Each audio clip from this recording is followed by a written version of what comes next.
ಹಾಗಾದ್ರೆ ಎಲ್ರಿಗೂ ನಮಸ್ಕಾರ. ಸೊ ಬಿಗ್ ಬಾಸ್ನ ಇವತ್ತಿನ ಎಪಿಸೋಡ್ನ 2 ಪ್ರೋಮೋ ಅಪ್ಲೋಡ್ ಆಗಿದೆ. ಅದರಲ್ಲೂ ಮುಖ್ಯವಾಗಿ ಬೆಳಿಗ್ಗೆ 7:30 ಒಂದು ಅಪ್ಲೋಡ್ ಆಗಿದೆ, ರೀಸೆಂಟಾಗಿ ಒಂದು ಅಪ್ಲೋಡ್ ಆಗಿದೆ. ಆ್ಯಂಡ್ ಬೆಳಿಗ್ಗೆ ಅಪ್ಲೋಡ್ ಆದಂಥ ಪ್ರೋಮೋ ಬಗ್ಗೆ ಮಾತಾಡೋದಾದರೆ, ಸೊ ನಿಮ್ಮ ಪ್ರಕಾರ ಈ ಮನೆಗೆ ಅವರ ಇಂಪಾರ್ಟೆನ್ಸ್ ಇಲ್ಲ, ಅಂದರೆ ಲಿಟ್ರಲಿ ವೇಸ್ಟ್. ಈ ಮನೆಯಲ್ಲಿ ವೇಸ್ಟ್ ಕ್ಯಾಂಡಿಡೇಟ್ ಯಾರು ಅಂದರೆ, ಏನಕ್ಕೂ ಯೂಸ್ ಇಲ್ಲದೇ ಇರೋವಂಥ ಒಂದು ಇಂಪಾರ್ಟೆನ್ಸ್ ಇಲ್ಲದೇ ಇರೋವಂಥ ವ್ಯಕ್ತಿ ಯಾರು ಅಂತಂದರೆ ಆ ವ್ಯಕ್ತಿ ಚೈತ್ರ ಅಂತ. ಎಲ್ಲರೂ ಕೂಡ ಅಲ್ಲಿ ಆಲ್ಮೋಸ್ಟ್ ಮ್ಯಾಕ್ಸಿಮಮ್ ವೋಟ್ಸ್ ಅವರಿಗೆ ಬಂದಿದೆ.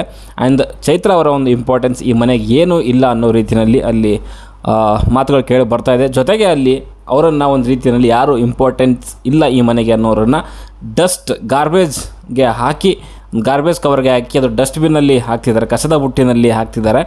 ಸೊ ಇದು ಒಂದು ರೀತಿಯಲ್ಲಿ ಸ್ವಲ್ಪ ಪ್ರವೋಕಿಂಗ್ ಸ್ಟೇಟ್ಮೆಂಟ್ಸ್ಗಳು ಅಂತ ಕ್ಲಿಯರಾಗಿ ಗೊತ್ತಾಗ್ತಿದೆ. ಆ್ಯಂಡ್ ಅಲ್ಲಿ ಚೈತ್ರ ಅವರಿಗೆ ಈ ಒಂದು ವೇಸ್ಟ್ ಅಂದರೆ ಗಾರ್ಬೇಜ್ ಅನ್ನೋ ರೀತಿಯಲ್ಲಿ ಕೊಡೋದಕ್ಕೆ ಕೆಲವು ರೀಸನ್ಗಳನ್ನ ಕೂಡ ಕೊಟ್ಟಿದ್ದಾರೆ. ಮುಖ್ಯವಾಗಿ ಅದರಲ್ಲಿ ಸೊ ಮುಖವಾಡ ಕಳಿಸ್ತೀನಿ ಅಂತ ಅವರೇ ಒಂದು ವೇಷ ಹಾಕ್ಕೊಂಡಿದ್ದಾರೆ ಅಂತ ನಮ್ಮ ಐಶ್ವರ್ಯ ಅವರು ಹೇಳ್ತಿದ್ದಾರೆ.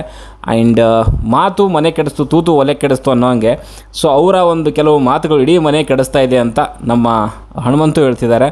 ಆ್ಯಂಡ್ ಕಳಪೆ ಅಂತ ಬಂದರೆ ಫುಲ್ ಡಲ್ ಆಗ್ತಾರೆ, ಆ್ಯಂಡ್ ವೀಕೆಂಡಲ್ಲಿ ಬಂದರೆ ಫುಲ್ ಒಂದು ರೀತಿಯಲ್ಲಿ ಹುಷಾರು ತಪ್ತಾರೆ ಅನ್ನೋ ಒಂದು ಮಾತುಗಳು ಕೂಡ ಬರ್ತಿದೆ, ಅದು ನಮ್ಮ ಮೋಕ್ಷಿತ ಅವ್ರ ಕಡೆಯಿಂದ. ಸೊ ಈ ಡೌಗಳನ್ನ ಬಿಟ್ಟು ಸುಮ್ಮನೆ ಮನೆ ಕಡೆ ಹೋದರೆ ಒಳ್ಳೆಯದು ಅಂತ ನಮ್ಮ ರಜತ್ ಹೇಳ್ತಿದ್ದಾರೆ. ಆ್ಯಂಡ್ ಈ ರೀಸನ್ಗಳು ಏನೇನು ಬಂದಿದ್ದಾವೆ ಆಲ್ಮೋಸ್ಟ್ ಎಲ್ಲ ಸರಿಯಾದಂಥ ರೀಸನ್ಗಳೇ.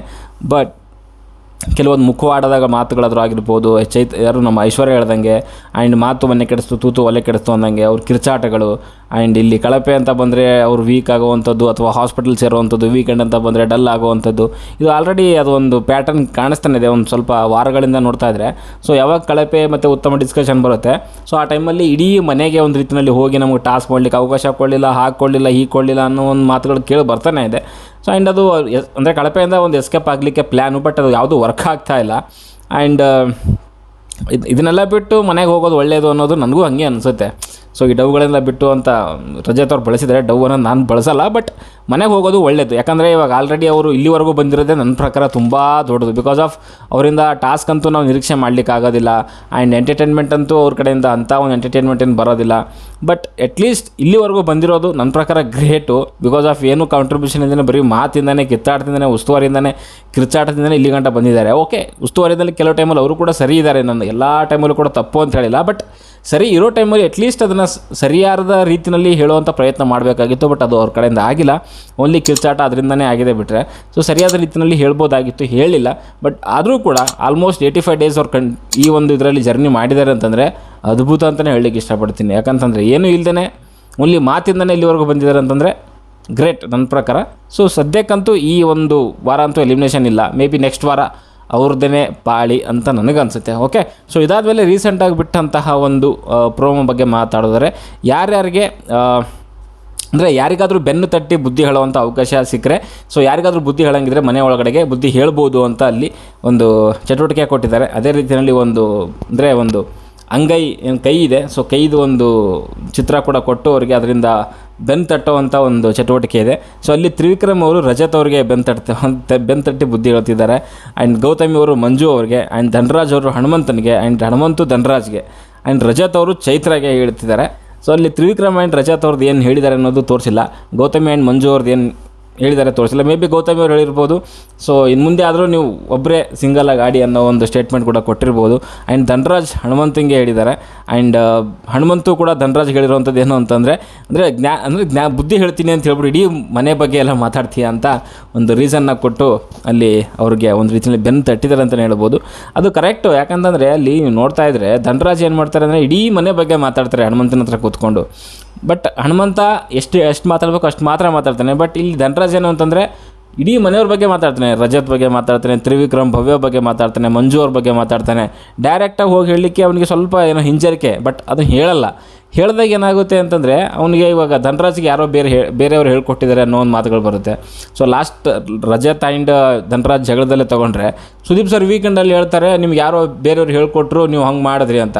ಅವ್ನು ಅಷ್ಟೊಂದು ವೀಕ್ ಇದ್ದಾನೆ ಆಗಿದ್ರೆ ಆ್ಯಂಡ್ ಅವನ ತಲೆಯಲ್ಲಿ ಇತ್ತು ಅದು. ಧನರಾಜ್ ಇವಾಗ ಹನುಮಂತ ಯಾರಿಗೆ ರಜತ್ಗೆ ಎದುರಾಕೊಂಡು ಸ್ಟೇಟ್ಮೆಂಟ್ಗಳು ಕೊಟ್ಟಾಗ, ತ್ರಿವಿಕ್ರಮ್ ಬಗ್ಗೆ ಕೊಟ್ಟಾಗ, ಸೊ ಇವನಿಗೂ ಅನ್ನಿಸ್ತು ನಾನು ಯಾಕೆ ಅವ್ನಿಗಿಂತ ಏನು ಕಡಿಮೆ ಇದ್ದೀನಿ ಹನುಮಂತನಿಗೆ ಅಂತ, ನಾನು ಕೊಡ್ತೀನಿ ಅಂತ ಹೇಳ್ಬಿಟ್ಟು ಏನು ಮಾಡಿದೆ, ರಜತ್ಗೆ ನಾಮಿನೇಷನಲ್ಲಿ ತ್ರಿವಿಕ್ರಮ್ಗೆ ಅವನು ಕೊಟ್ಟ. ಅದಾದಮೇಲೆ ಇಲ್ಲಿ ಕೆಲವೊಂದು ಅವನ ತಲೆಯಲ್ಲೇ ಓಡ್ತಾಯಿತ್ತು, ರಜತ್ ಹಿಂಗೆ ಅಂತ ಇವನ ಅವ್ನಿಗೆ ಯಾಕೆ ಎಲ್ಲರೂ ಹೆದರ್ತಾರೆ, ಈ ತ್ರಿವಿಕ್ರಮ್ ಎಲ್ಲರೂ ಒಂದು ರೀತಿಯಲ್ಲಿ ಪುಕ್ಲರ್ ರೀತಿಯಲ್ಲಿ ಮಾಡ್ತಿದ್ದಾರೆ ಅಂತ ಅವನವನೇ ಒಂದು ಇಮ್ಯಾಜಿನೇಷನಲ್ಲಿ ಇದ್ದ. ಅದಾದಮೇಲೆ ಅವತ್ತೊಂದು ದಿನ ಅವನು ಬಸ್ಟಾಗಿ ಹೋಗ್ಬಿಟ್ಟ. ಅಲ್ಲಿ ಅವ್ನ ಕಡೆಯಿಂದ ರಜತ್ ಕಡೆಯಿಂದನೂ ಪ್ರೊವೋಕಿಂಗ್ ಬಂತು ಆ್ಯಂಡ್ ಇವನು ಕೂಡ ರೊಚ್ಚಿಗೆದ್ದ. ಬಿಕಾಸ್ ಆಫ್ ಬೇರೆ ಯಾರೋ ಹೇಳ್ಕೊಟ್ರು ಅಂತಲ್ಲ, ಅದನ್ನು ಪಾರ್ಟ್ ಆಫ್ ದಿ ಒಂದು ಇರ್ಬೋದೇನೋ ಅವ್ನ ಕೋಪದಲ್ಲಿ, ಬಟ್ ಅವನದು ಕೂಡ ಮೇನ್ ರೀಸನ್ ಅವನದೇ ಅಲ್ವಾ. ಸೊ ಅದನ್ನೆಲ್ಲ ಮನಸ್ಸಲ್ಲಿ ಇಟ್ಕೊಂಡು ಇವನು ಅವ್ರ ಬಗ್ಗೆ ಎಲ್ಲ ಮಾತಾಡಿದಾಗ, ಸೊ ಅವನ ಒಳಗಡೆ ಒಂದು ರೀತಿಯಲ್ಲಿ ಘರ್ಷಣೆ ಆಗಿ ಅವ್ನು ಹೋಗ್ಬಿಟ್ಟು ರಜತ್ ಮೇಲೆ ಕಿತ್ತಾಡ್ದ. ಅದು ಕಿತ್ತಾಡಿದ್ದೆಲ್ಲ ಆಗಿದ್ದಾದಮೇಲೆ ಅವ್ನು ಹೊಡೆಯೋಕ್ಕೆ ಬಂದ, ಎಲ್ಲ ಆಯಿತು, ಪಂಚಾಯತಿ ಗಂಟ ಹೋಯ್ತು. ಸುದೀಪ್ ಸರ್ ಹೇಳಿದ್ರು, ಸೊ ನಿಮ್ಮ ಸುತ್ತಮುತ್ತ ಇರೋರೇ ನಿಮಗೆ ಒಂದು ರೀತಿಯಲ್ಲಿ ಪ್ರೊವೋಕ್ ಮಾಡಿದ್ರು ಅಂತ ಹೇಳ್ತಿದ್ದಾರೆ. ಇದು ನನ್ನ ಪ್ರಕಾರ ಎಲ್ಲೋ ಸರಿಯಾದ ಒಂದು ಕಮೆಂಟ್ ಅಲ್ಲ ಅಂತ ನನಗನ್ಸುತ್ತೆ. ಬಿಕಾಸ್ ಆಫ್ ಅದು ಅವ್ನ ನಿರ್ಧಾರ ಅವನದೇ, ಅದು ಬೇರೆ ಯಾರೋ ಮಾಡಿದ್ರು ಅಂತ ಹೇಳ್ಬಿಟ್ಟು ಅವ್ನು ಹೋಗೋದಲ್ಲ ಅನ್ನೋದು ನನ್ನ ಅನಿಸಿಕೆ. ಸೊ ಅದೇ ರೀತಿಯಲ್ಲಿ ಇಲ್ಲಿ ಹನುಮಂತ ಹೇಳಿರೋದು ಕರೆಕ್ಟಾಗಿದೆ, ಇಡೀ ಮನೆ ಬಗ್ಗೆ ಮಾತಾಡ್ತಾನೆ ಅಂತ ಹೇಳ್ಬಿಟ್ಟು.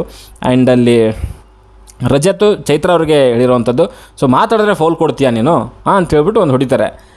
ನನಗೆ ಒಂದು ಅರ್ಥ ಆಗ್ತಿಲ್ಲ ಯಾವ ಮಟ್ಟಿಗೆ ಈ ಒಂದು ಸ್ಟೇಟ್ಮೆಂಟ್ಗಳನ್ನು ಮಾತುಗಳನ್ನು ತಿರುಗಿಸ್ತಾರೆ ಅಂತಂದರೆ, ನಿಜವಾಗ್ಲೂ ಆ ಸುದೀಪ್ ಸರ್ ಮುಂದೆನೇ ಈ ರೀತಿಯ ಒಂದು ಸ್ಟೇಟ್ಮೆಂಟ್ಗಳನ್ನು ಒಂದು ಪಾಸ್ ಮಾಡ್ತಾರೆ ಆ್ಯಂಡ್ ತಿರುಗಿಸ್ತಾರೆ ಅಂತಂದರೆ, ನಿಜವಾಗ್ಲೂ ಹೇಳ್ತೀನಿ ಕೇಳಿ, ಎಂಥ ಡಂಬು ಅಂತಂದರೆ ಅಯ್ಯೋ ಕೇಳಲಿಕ್ಕಾಗಲ್ಲ ಗುರು. ಸುದೀಪ್ ಸರ್ ಅಟ್ಲೀಸ್ಟ್ ಹೇಳ್ಬೋದಾಗಿತ್ತು ಫಸ್ಟ್ ಅದನ್ನು ಯಾರು ಶುರು ಮಾಡಿದ್ದು ಅಂತ. ಅದನ್ನು ಶುರು ಮಾಡಿದಂಥವನು ಇದೇ ರಜತ್ತು ಉಸ್ತುವಾರಿ ಟೈಮಲ್ಲಿ ಮಾತಾಡಿದ್ರೆ ಫೌಲ್ ಕೊಡ್ತೀನಿ ಅಂತ. ಅದನ್ನು ಇವಾಗ ಚೈತ್ರ ಮೇಲೆ ಹಾಕಿಬಿಟ್ಟು ಅದನ್ನು ಒಂದು ಬೆನ್ ತಟ್ಟುವಂಥ ಒಂದು ಟಾಸ್ಕಲ್ಲಿ ಹೇಳ್ತಿದ್ದಾನೆ. ಮನೆಯವ್ರಿಗೆ ಒಬ್ಬರು ಕೂಡ ಹೇಳಲಿಲ್ಲ ಇದು ಫಸ್ಟ್ ಶುರು ಮಾಡಿದ್ದೇ ನೀನು ಅಂತ ಹೇಳ್ಬಿಟ್ಟು. ಏನು ಪಂಚಾಯಿತಿ ಮಾಡ್ತಾರೆ, ಏನು ಸ್ಟೇಟ್ಮೆಂಟ್ಗಳನ್ನ ಪಾಸ್ ಮಾಡ್ತಾರೆ, ಎಲ್ಲಿರೋರು ಏನೆಲ್ಲ ಒಂದು ರೀತಿಯಲ್ಲಿ ಬುದ್ಧಿ ಇಲ್ವಾ ಅಂತ ಅವ್ರಿಗೆ. ಹೇಳ್ದವನು ಯಾವನು ಇಲ್ಲ, ಹೊಡೆಸ್ಕೊತಿರೋನು ಯಾವನು. ಇದು ಒಳ್ಳೆ ಕಥೆ ಆಗೋಯ್ತು ಗುರು. ಸೊ ಇದೆಲ್ಲ ಆಗಿದ್ದಾದಮೇಲೆ ನಮ್ಮ ಗೋಲ್ಡ್ ಸುರೇಶ್ ಅವರು ಆ ಒಂದು ಬಿಗ್ ಬಾಸ್ ಸ್ಟೇಜ್ಗೆ ಎಂಟ್ರಿ ಕೊಡ್ತಾರೆ. ಆ್ಯಂಡ್ ಬಿಗ್ ಬಾಸ್ ಸ್ಟೇಜಿಗೆ ಎಂಟ್ರಿ ಕೊಟ್ಟಾದಮೇಲೆ ಸೊ ಅಲ್ಲೊಂದು ಸುದೀಪ್ ಸರ್ ಹೇಳ್ತಾರೆ, ಸೊ ಬಿಗ್ ಬಾಸ್ ಮನೆ ಒಳಗಡೆಗೆ ಆ ಒಂದು ಸೋಫಾ ಮೇಲೆ ಒಂದು ಕುರ್ಚಿ ಖಾಲಿ ಕಾಣ್ತಾ ಇದೆ ಅನ್ನೋ ರೀತಿಯಲ್ಲಿ. ಬಟ್ ಗೋಲ್ಡ್ ಸುರೇಶ್ ಅಲ್ಲಿ ಹೇಳ್ತಿದ್ದಾರೆ, ನನಗೆ ಇವಾಗಲೂ ಅವಕಾಶ ಕೊಟ್ಟರೆ ನಾನು ಒಳಗಡೆ ಹೋಗ್ತೀನಿ ಅನ್ನೋ ಒಂದು ನಿರ್ಧಾರನ ಮಾಡ್ತಿದ್ದಾರೆ ಅವರು. ಬಟ್ ಇಲ್ಲ, ಚಾನ್ಸ್ ಇಲ್ಲ, ಕಳಿಸೋದಂತೂ ಸಾಧ್ಯನೇ ಇಲ್ಲ. ಯಾಕಂತಂದರೆ ಅದು ಗೊತ್ತಿಲ್ಲ, ಅದು ಏನಕ್ಕೆ ಹೊರಗಡೆ ಅವ್ರನ್ನ ಕಳಿಸಿದ್ರು, ಏನಕ್ಕೆ ಅವ್ರು ಹೊರಗಡೆ ಬಂದರು, ಒಂದಕ್ಕೊಂದು ಅರ್ಥನೇ ಆಗ್ತಿಲ್ಲ. ಹೊರಗಡೆ ಬಂದಾದ್ಮೇಲೆ ಹೇಳ್ತಿರೋವಂಥದ್ದು ಅಂಥ ಒಂದು ಮೇಜರ್ ಏನು ಇರಲಿಲ್ಲ, ಓನ್ಲಿ ಏನೋ ಬಿಸ್ನೆಸ್ಸಲ್ಲಿ ಅವ್ರ ಮಿಸ್ಸಸ್ಗೇನೋ ಹ್ಯಾಂಡಲ್ ಮಾಡೋಕ್ಕಾಗಲಿಲ್ಲ ಅನ್ನೋವಂಥ ರೀಸನ್ಗಳನ್ನ ಕೊಡ್ತಿದ್ದಾರೆ. ಬಟ್ ಇವಾಗ ಮತ್ತೆ ತಿರ್ಗಾ ಹೋಗ್ತೀನಿ ಅಂತ ಹೇಳ್ತಿದ್ದಾರೆ. ಆ್ಯಂಡ್ ಬಿಗ್ ಬಾಸ್ದು ಅಗ್ರಿಮೆಂಟ್ ಯಾವ ರೀತಿಯಲ್ಲಿ ವರ್ಕ್ ಆಗುತ್ತೆ ಏನು ಎತ್ತ ಅಂತಲೇ ಗೊತ್ತಿಲ್ಲ ನಮಗೆ.